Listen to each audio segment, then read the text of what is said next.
Hi guys, nandito na kami ngayon sa beach, public beach resorts ng Ngaraad, Palau. So ito libre ito, maliligo ka, pwede maligo pero wag magkalat ng basura, hindi pwedeng mangingisda, manguha ng mga shells, yan ang bawal.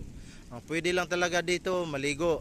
So if you have a violation here is with corresponding $1,000 penalty. Okay, yan, ito mga kasama ko, naliligo na. Yan. Ito yung mga kasama ko rin. Kararating lang. Ewan ko kung naliligo na ito sila sa pawis. Yeah, worth. Yan. Yung mga kinakusgan. Sige.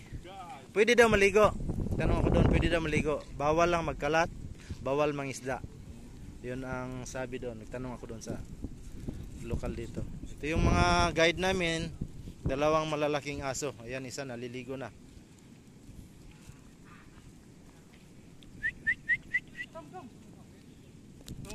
So yan. Ito yung ano nila, cottage. Yan. Pwedeng maligo, libre maligo. Huwag lang magkalat. Bawal magkalat, bawal manghuli ng isda.